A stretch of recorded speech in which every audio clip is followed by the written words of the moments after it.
ito na po natin, ihahatid ko kayo ng unti-unti, babaguhin po natin na ang maging mindset nyo pang top earner.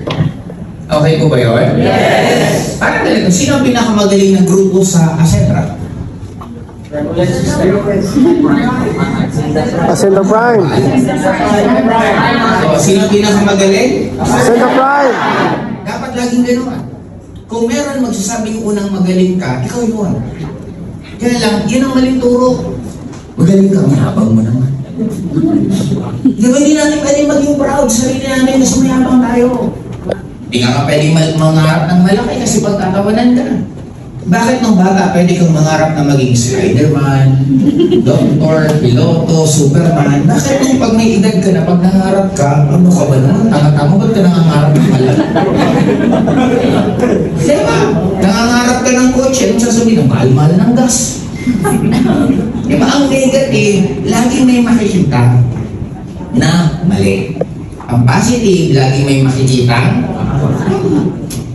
Ngayon, dito sa pag-shift ng program nyo, okay, pwedeng basahin ko natin. Kaya kung magbasa, 1, mahina ka, hindi ka magaling.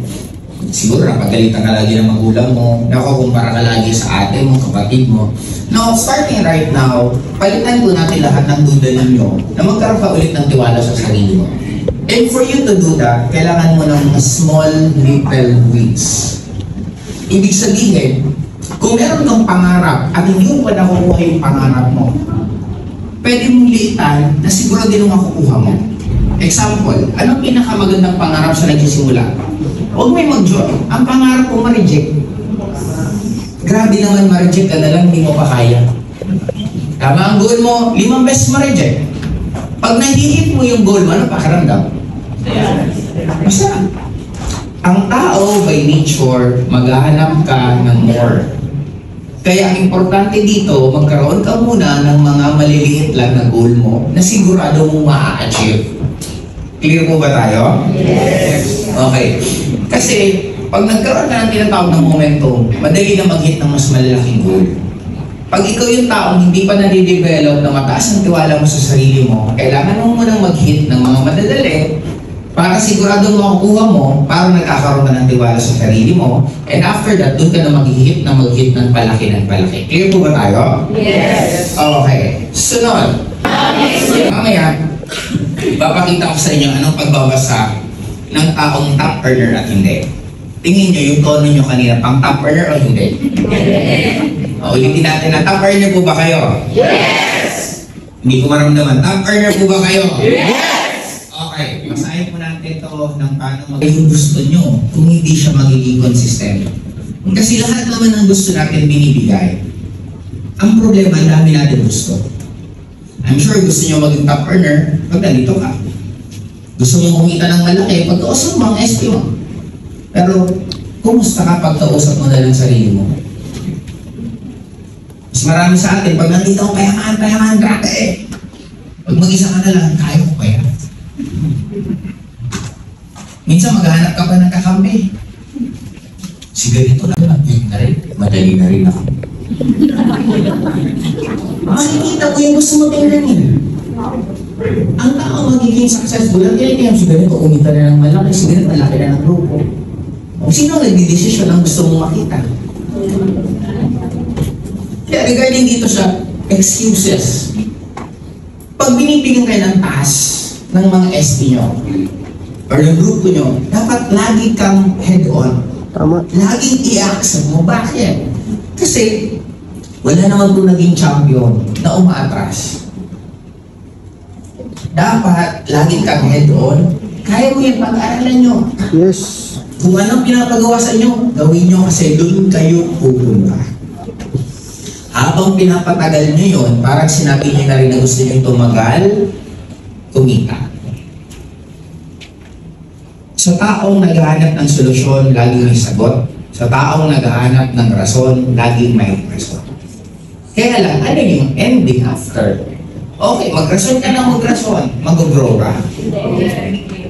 Tandaan nyo po, walang pumaya na nagdrama. Yan ang pinakasimple kong illustration sa mundong to. Ibig sabihin ko, example, medyo mataba ka, gusto mong pumaya. Nag-gym ka. After mag-gym, bumili ka ng mga gear pang-gym. Nag-diet ka rin ng konti, hindi ka pa rin pumayat. And then, umiyak ka. Ginawa ko naman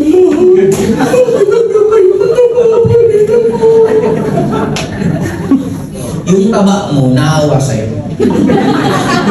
Nag-meeting sila, sabi nila, kawawa naman si Bossing, gusto pumayat. Eh, umiiyak na, tara, alis na tayo. Hindi naman po ganun ang taba eh. Ang fat sa katawan, hanggang hindi nyo i-burn, hindi po yan aalis. Ang pangarap nyo sa buhay, hanggang hindi nyo gagawin yung dapat nyo gawin, hindi nyo po yan makukuha. Kaya dapat lagi kayong head-on. Pag binibigyan ka ng cash, laging ang sagot mo, sige, kaya yan.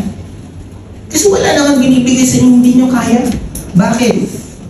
Gaano na karaming problema ang dumaan sa buhay nyo na nalagpasan nyo lahat. Tama? Yes. Ibig sabihin, 100% ang accuracy nyo para masolve lahat ng problema nyo. Ang problema lang sa atin, minsan, nawawalan lang tayo ng tiwala sa sarili natin kasi kahit anong problema, meron yan. Tingin nyo, magbigay kayo ng problema, tingin nyo walang solusyon. Sa network, parang ganito. Pag binibigyan ka ng task, example, magdala ka ng 10 na tao. Dapat ang thinking nyo lagi, example, 10. Paano nyo ito gagawin? Saan galing ang 10? Magkakausap ko ng tao.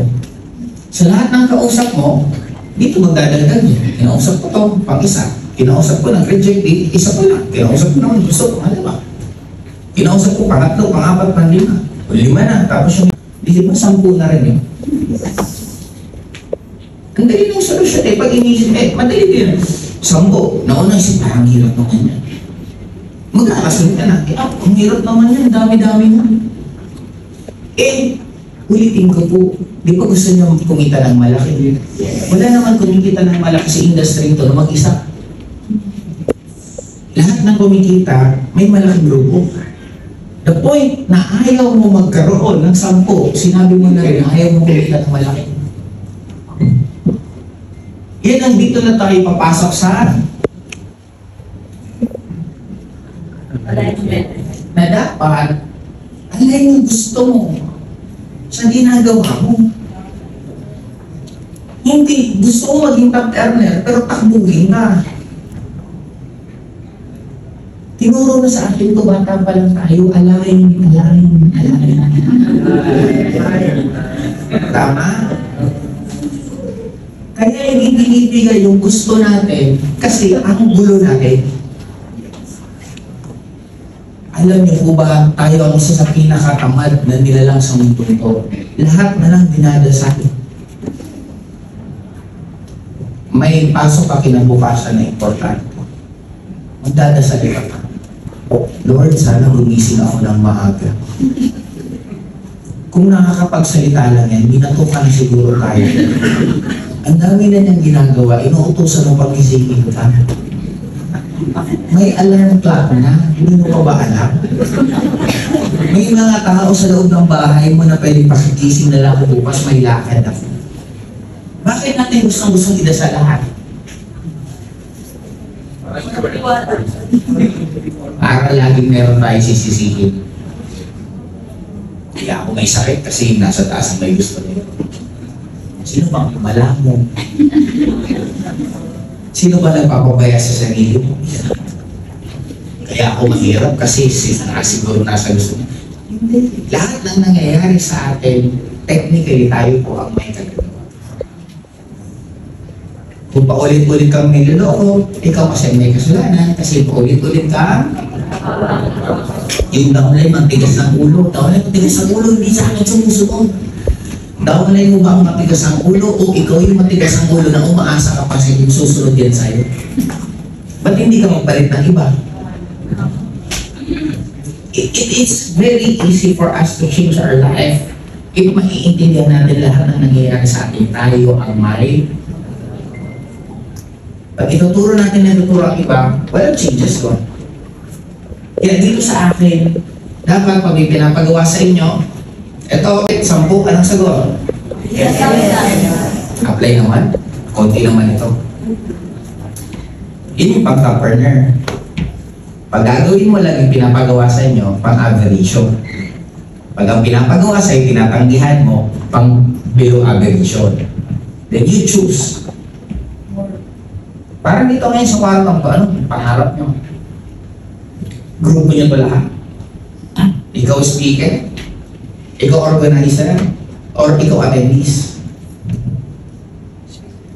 Kaya doon pa lang makikita na kung gaano kayo kabilis or kalaki mangarap.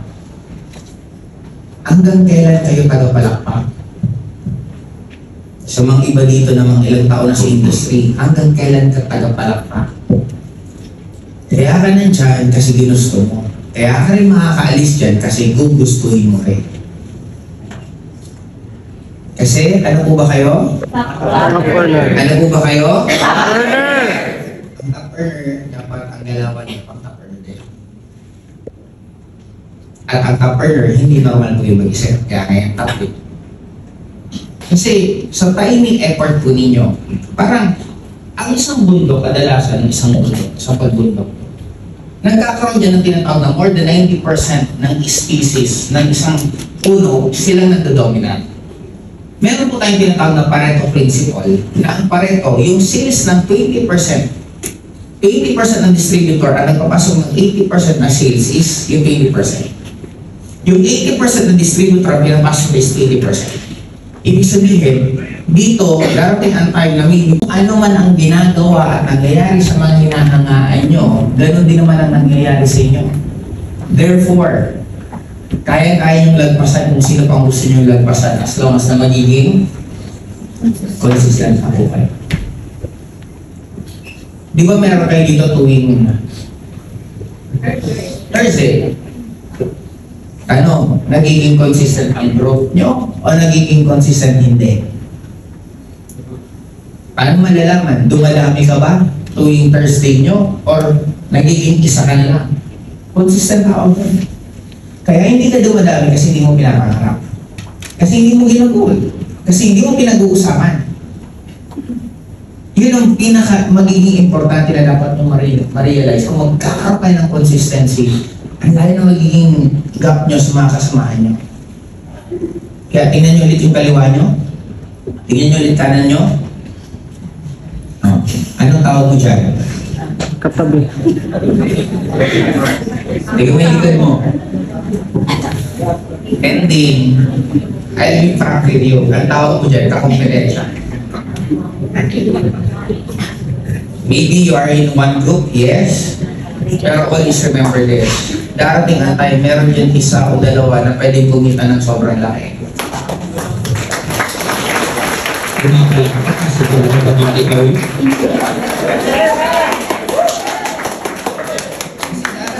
Pag lumaki kayo lang lumaki, baka yung posibleng prospect mo, mag-join sa'yo sa kanya na sumali. And it's life. Always remember this, kung ano man ang gusto mo sa buhay mo, may taong pangarap din nila yung pangarap mo. At hindi yan binibigay.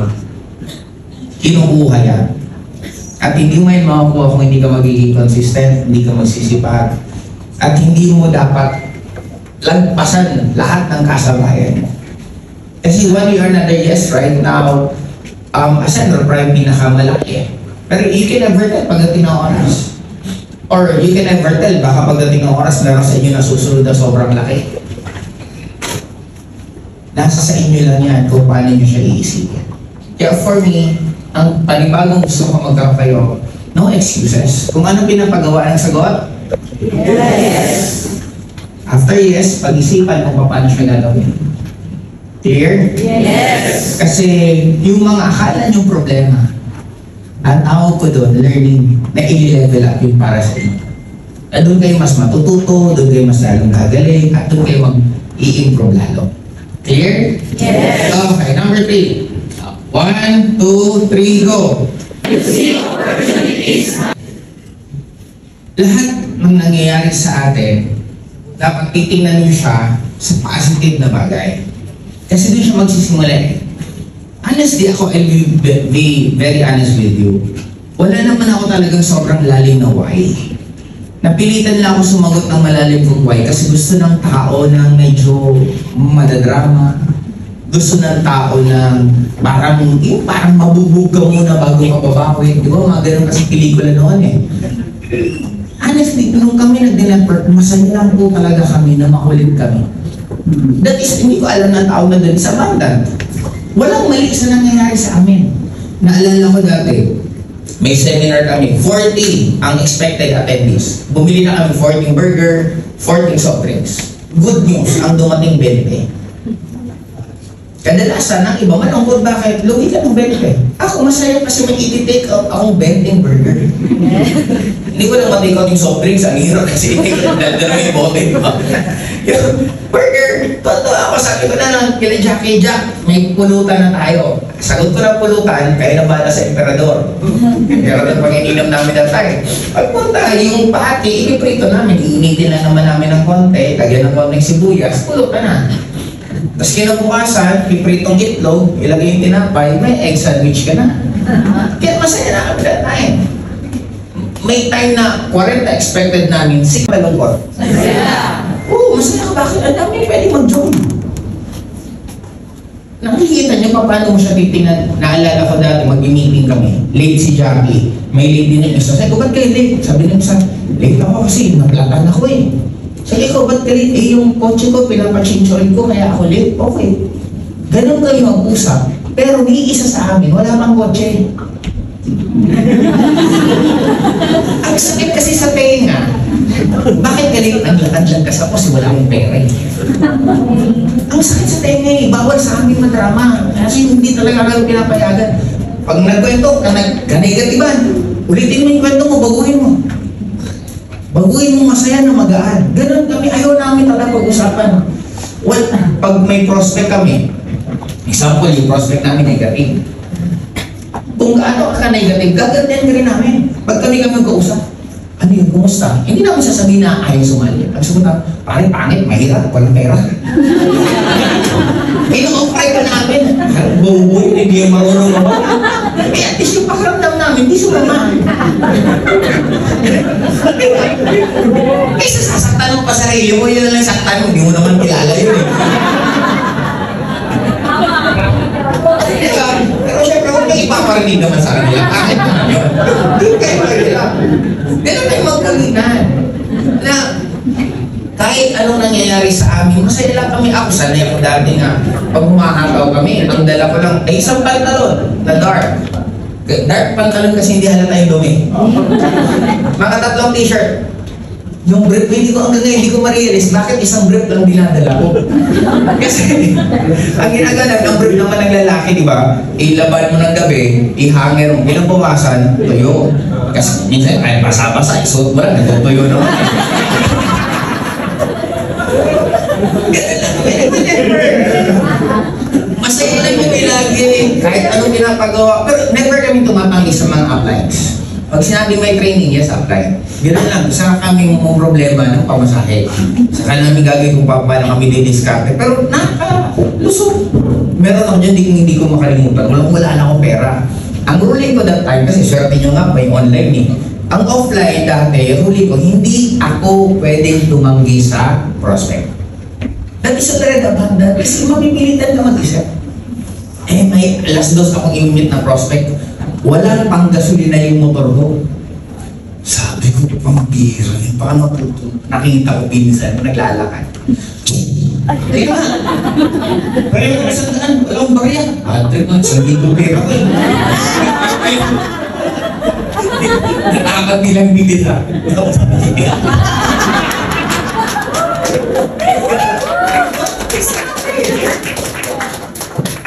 Mundo natin na hindi naman ibig sabihin mabait ka, magandang mundo sa'yo, hindi ganoon.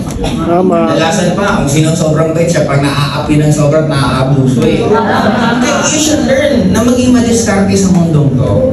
Na kami, gano'n lang, lahat ng pinapagawa sa amin hanggang nag-grow. Pag ang ito lagi problema mo, ito yung pinakamababang level na problema. Kung networker kayo at hanggang ngayon, ito problema mo, pang dalaw, pang bayad sa hub, pang internet, pangkain, maawa ka naman sa sarili mo. Ang tagal mo ng network, hindi ka pa nag-level up ng problema. Ang dapat mong problema, nagdadagdag ng hub. Hindi ka na mag-candidate dahil ang dami mo ng schedule, ang dami mong kausap. Dapat ganun yung mga problema. Nagbabago. Anong kotse ang ilalabas mo? Anong kulay ng kotse? Imagine, simula na June, hanggang ngayon ito problema mo. Hindi ka malang ba nahihiya sa sarili mo?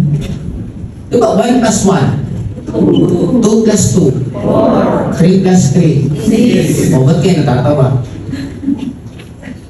Kasi, ang dali, yung problema yun ako niya.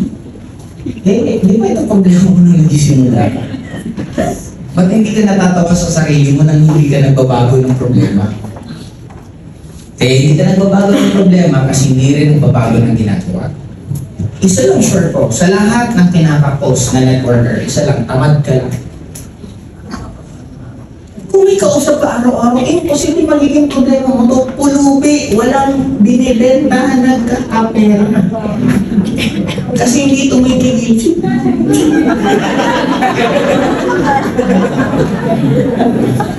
Yung pulubi pa nagle-level up. Paano mag-level up ang pulubi? May bata, nandala. Level up yun. May pulubi ang mata sa standard, binibigyan ko 5 piso. Ayoko niyan, sir. Gusto ko papel. Sabi ko naman. Gusto 20. Ayaw mo tumanggap na 5 piso. Isipin mo yung pulubi may standard. Ikaw, payaman ka payaman eh. Pero wala kang standard sa sarili mo. Diba? Pati downline, hindi ka nag-upgrade. Anong tagal mo nang sinatsagaan yan?